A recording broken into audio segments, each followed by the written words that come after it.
Cuando hablamos de la norma en sentido amplio, nos referimos al derecho objetivo. En esta oportunidad hablaremos del derecho subjetivo, o esfera subjetiva del derecho. El derecho subjetivo es el conjunto de prerrogativas y facultades que tiene el individuo de exigir una determinada conducta y por otro lado, como contrapartida, surge el deber jurídico, que pesa en otro sujeto, para cumplir con dicha conducta que es debida. La relación jurídica es entonces el vínculo entre dos o más partes tutelado por el derecho objetivo, en donde se verifica el derecho subjetivo.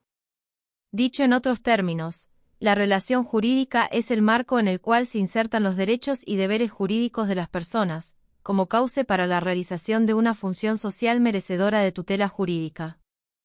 Hablemos ahora de los elementos de toda relación jurídica. Como la relación se verifica entre personas, toda relación jurídica presentará un sujeto activo, titular del poder, es decir, titular del derecho subjetivo, y un sujeto pasivo, titular del deber jurídico correlativo de aquel. El segundo de los elementos lo configura el objeto de la relación jurídica, el cual se centrará en bienes o intereses, entendidos como conductas humanas debidas.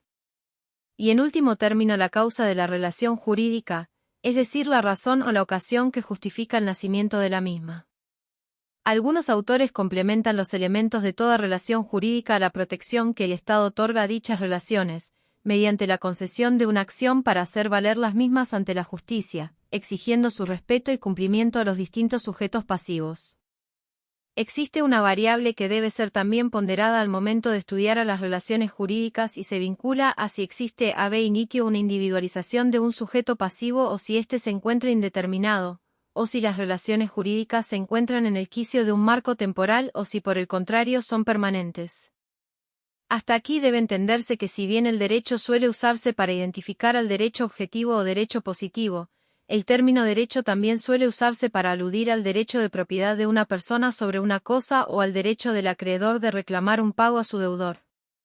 En este último caso, se está aludiendo a una atribución o prerrogativa que tiene el sujeto activo de exigir de otro o de otros una determinada conducta, vale decir, el derecho subjetivo. Hablemos ahora del deber y de la carga. El deber es la obligación que pesa en un sujeto pasivo de satisfacer una determinada prestación. Este deber, como decíamos antes, puede ser genérico o no individualizado, de modo tal que corresponde a toda la comunidad respetar, por ejemplo, el derecho de propiedad de una persona. Cuando hablamos de carga, nos referimos a las conductas que llevar adelante el sujeto activo de la relación jurídica, que implica el cumplimiento de determinadas conductas, a fin de que dicho derecho resulte eficaz respecto de terceros. Una carga, por ejemplo, es inscribir en un registro de la propiedad inmueble la titularidad de un derecho de propiedad. El interés legítimo. El interés legítimo es una categoría de rango inferior al derecho subjetivo y se trata de supuestos en los que el individuo no pretende la satisfacción inmediata de un interés propio, aunque inmediatamente sí puede ser beneficiario. Por ejemplo, una persona tiene derecho a participar en una compulsa de precios que realiza el Estado, pero no tiene el derecho subjetivo de ganarlo, sino solo a participar en el mismo. Es una suerte de garantía de legalidad o de cumplimiento del principio de legalidad de la actuación de la administración. Si bien no tiene la jerarquía del derecho subjetivo, el interés legítimo se encuentra tutelado. Los derechos de incidencia colectiva.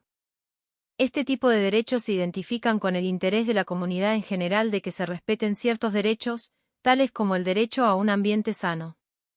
Se trata de cuestiones que no son atinentes a una persona en particular, sino a muchas que conforman una colectividad que en nuestro ejemplo pueda verse afectado por la degradación del medio ambiente.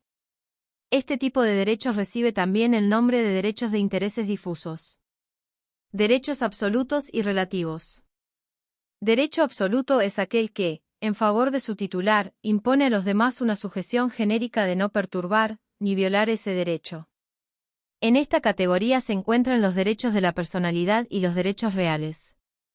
Son absolutos en tanto se ejercen contra todos, es decir, erga omnes, por ejemplo, todos se encuentran obligados a respetar el derecho a la intimidad o el derecho a la propiedad de una determinada persona. Son derechos relativos aquellos que pueden hacerse valer frente a un sujeto determinado, como pueden ser los llamados derechos personales o de crédito u obligaciones que imponen al deudor, el dar, hacer y al acreedor el derecho de exigir a ese deudor que cumpla la conducta prometida. Derechos patrimoniales y no patrimoniales.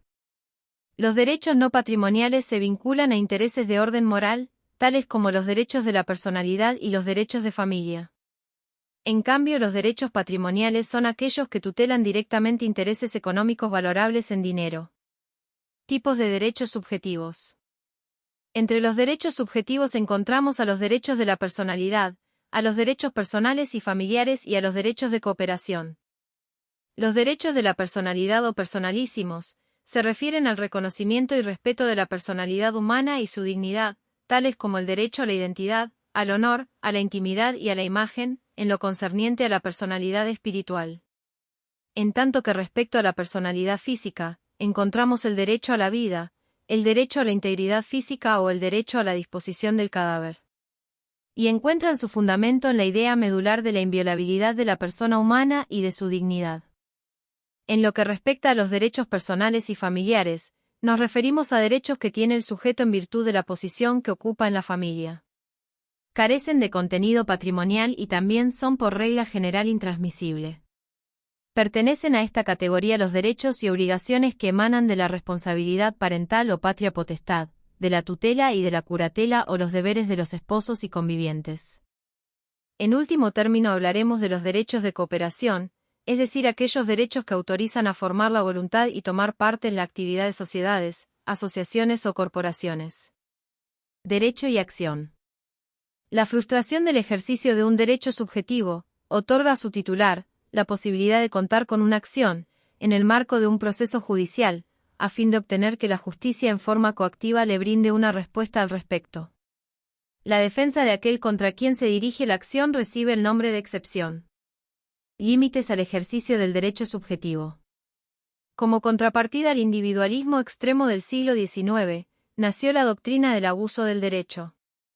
En dicho sentido se ha entendido que se incurre en ejercicio abusivo de los derechos cuando se actúa de conformidad a una norma legal que acuerda determinada facultad, pero en el caso concreto el obrar resulta contrario a la moral, a las buenas costumbres y los fines sociales y económicos en virtud de los cuales se ha establecido esa facultad. Cuando se va más allá de lo que razonablemente aparece como necesario para lograr la satisfacción de una pretensión respaldada por la norma y con ello se ocasiona un daño a otro, se está en presencia de un abuso del derecho. Y no es indispensable hablar de maniobra ilícita o inmoral, de dolo o de culpa, elementos en todo caso innecesarios del acto abusivo, ya que lo decisivo está dado por la desviación del derecho subjetivo respecto a su finalidad. Tal postura ha encontrado justificación a partir de que, en el estado actual de nuestra cultura no se conciben los derechos subjetivos, públicos o privados, de carácter incondicional, esto es, sin limitación o sin más acotación que la soberana voluntad de su titular. El código originario de Vélez Sarsfield no lo había previsto, y se incorporó con posterioridad mediante una reforma del año 1968.